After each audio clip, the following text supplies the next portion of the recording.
Good morning, beautiful spirit. Welcome.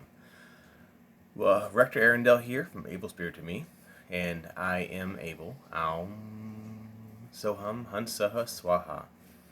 If you have found yourself here this morning, first of all, perhaps this is the exact right chapter for you to join. We're going to get into some pretty deep concepts, and if this chapter does not speak to you, I do encourage you to browse the channel for other videos that might be more suitable to you. But I'm narrating the book On the Path, an energetic approach to enlightenment, written by Rector Arundel. Now, let's go ahead and begin. This chapter is not the shortest. So, we're going to talk about the ego. What is the ego? It is bad? So, I have read many attempted explanations on what the ego really is, and it can be quite confusing and even frustrating when you are told that the ego is bad and that you must transcend it or that it does not exist at all. Well, bad and good are also two-dimensional concepts that must be reinterpreted. Things aren't always black and white, as we know.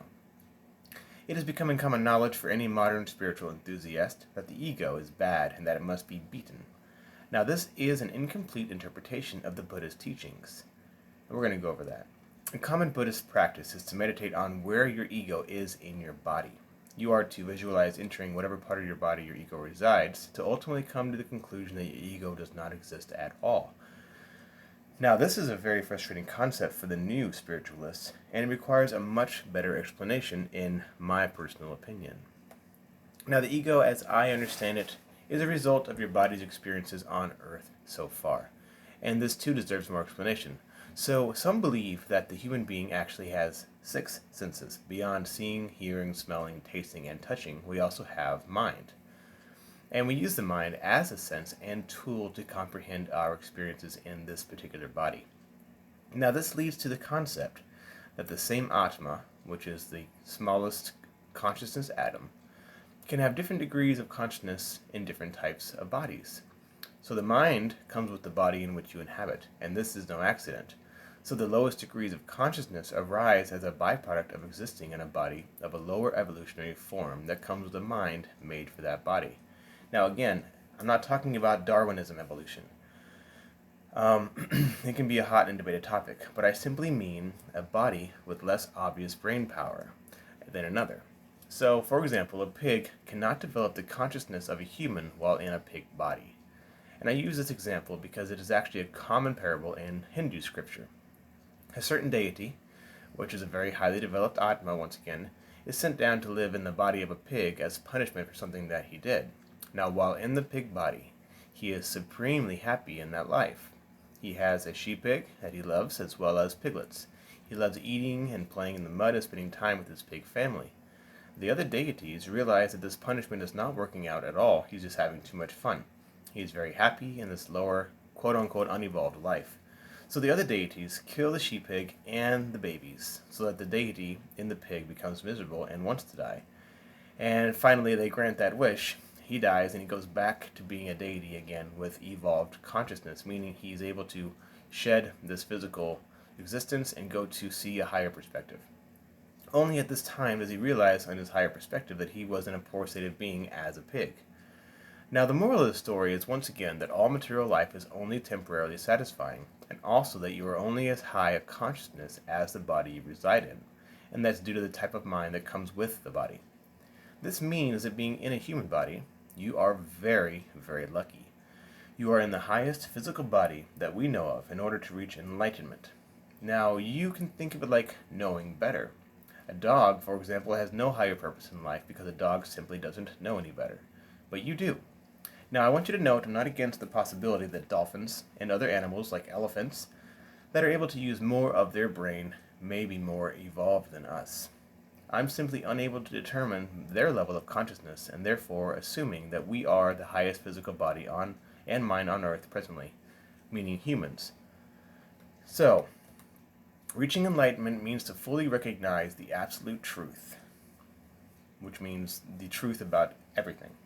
It is said that even the deities themselves choose to come back into a human body to learn new concepts of the absolute truth in order to evolve spiritually. That might be a difficult sentence for some people to believe, but let's just think of it like this. You graduated from this world, you moved on, and you found that you wanted to come back and relearn some concepts because they weren't as well learned as you would have liked. So you come back to the highest evolved consciousness body on Earth as a human to learn something again.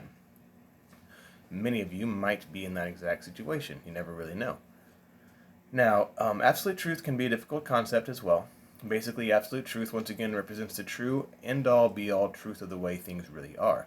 Now, this book could actually claim to contain some concepts of absolute truth, and that's not because I'm claiming to be enlightened. It's because this book is simply containing modern interpretations for the spiritual aspirant of teachings that have been passed down by those who have been in possession of bits of absolute truth in the past. What I'm saying is that I got this information from quote-unquote enlightened masters, gurus, etc. from previous lifetimes in this world. Not me personally, but looking up the Buddhist teachings, Jesus Christ teachings, etc. So that's where this information is coming from. And those beings may have been in possession of bits of absolute truth. And they're trying to help us to figure out what absolute truth really is. So, we talked a little bit about Maya and oneness. They are concepts of absolute truth that are often misunderstood due to their complexity. Again, Maya 2 will be discussed soon with my interpretation of absolute truth about it. We're going to talk about it more deeply. So the ego is the body's coping mechanism to ensure survival in the physical environment in which it lives by use of the mind. The mind has various components other than the conscious part. We have the unconscious and subconscious parts, which record all of our experiences and many other aspects of mind as well, like the superconsciousness.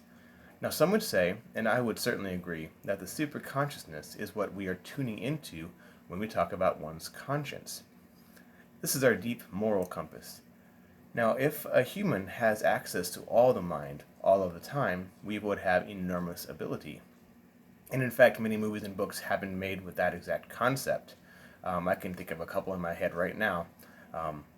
Limitless, Lucy, etc. So in fact, it is my opinion that full access to the entire mind, specifically the superconsciousness, is indeed a facet of enlightenment. Now, some even believe that our minds are actually conglomerates of multiple personalities, all fighting for their time and control. And still others believe that many thoughts that we think actually come from outside sources and do not even originate in our minds at all. Now, I do not personally believe that we have multiple personalities, but there are some very interesting scientific theories out there right now. And one of those is that the bacteria... I'm sorry, I shouldn't have done that. Yeah, the bacteria in our guts actually are what cause our cravings for certain foods. So, do the thoughts and cravings come from the bacteria in your gut instead of your own mind? Now, it is a very real possibility considering that we know our thoughts are easily swayed by those around us. Just put a crowd of people together and watch the chaos in an emergency. Now, individual people are often smarter when not in large groups, and we will again cover this more idea in a minute. In any case, the ego is certainly caused by parts of the mind. So we do know also that the ego is self-aggrandizing, and this means that it wants to keep on living and building itself up. The ego is responsible for all of our selfish thoughts and activities, and it is a byproduct of our experiences and the memory of how those experiences turned out. It is a result of biases from past experiences and teachings from school, society, parents, and our environment. Essentially, the ego is highly manipulative and manipulated. It is the target of every advertisement you have ever seen. It is selfish, defensive, and ultimately only interested in pleasure, right? It is what causes your addictions and why you hurt others. Your ego cannot be wrong, as this is like a little death to it. Losing an argument or being told that you are wrong, these are direct attacks to the ego, and it is for this reason that it has become viewed as so negative in many circles. In fact, meditating on your own inevitable death is another very popular Buddhist method of disarming and diminishing the ego. I'd also like to add that staying present books like The Power of Now by Eckhart Tolle, he's also talking about disarming the ego and transcending the ego. However, I have a different spin on it. So, your ego might be responsible for all I just said, but however, your ego is also why you are still alive today in your current physical body. You're fighting for life, right? It is why you are your current profession. It is why you have certain hobbies and are good at certain activities. It is responsible for the friendships you have, as well as partially responsible for your assets. And what I mean is, all of your goals were attained by using your mind. You figured things out. And your ego thought it was ensuring the success. So, taking credit for anything that happens in your life, right? Your ego wants to take credit. My accomplishment.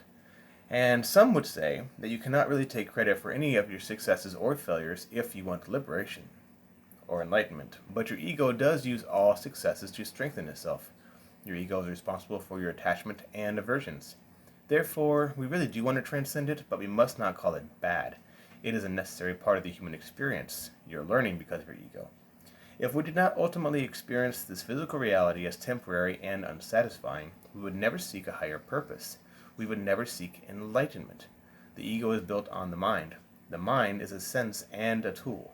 Once we learn to use it to reach proper goals rather than conditioned ones, we are using it the correct way.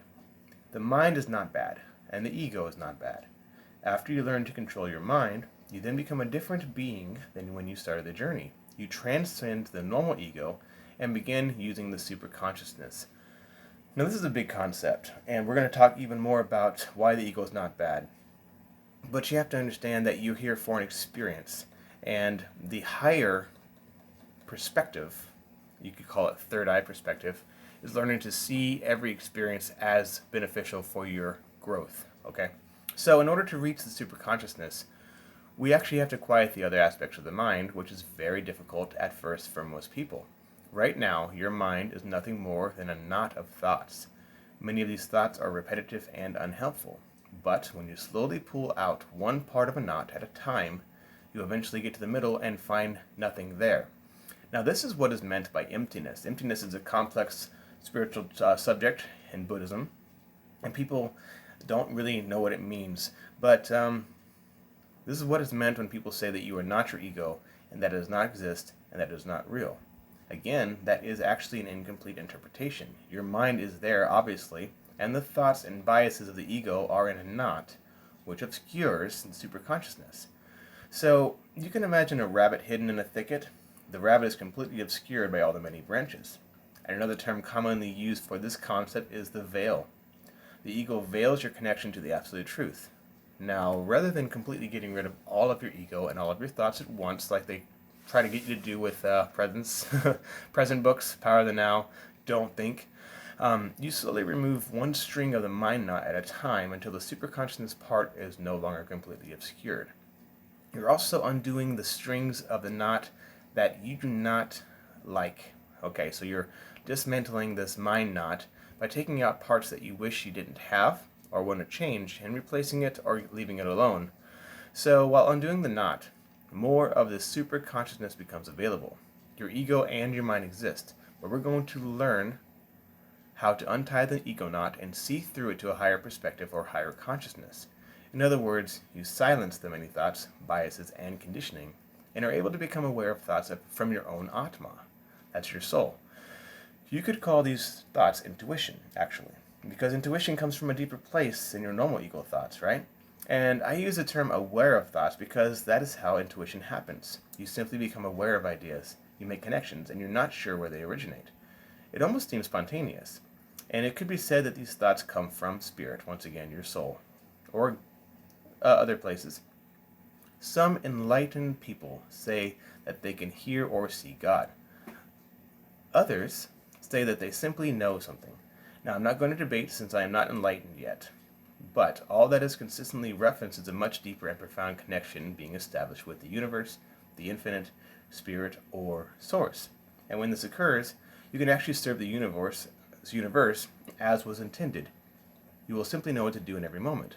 Now, yoga and many other religious practices were first discovered by attempting to silence the mind and ego and connect to this deeper consciousness. And it was difficult, and certain practices were found to make this much easier. We will get into some of these practices in the daily practice chapter. All of these practices are intended to help you become aware in every moment when your mind or ego is being manipulated by attachment and aversion to physical nature.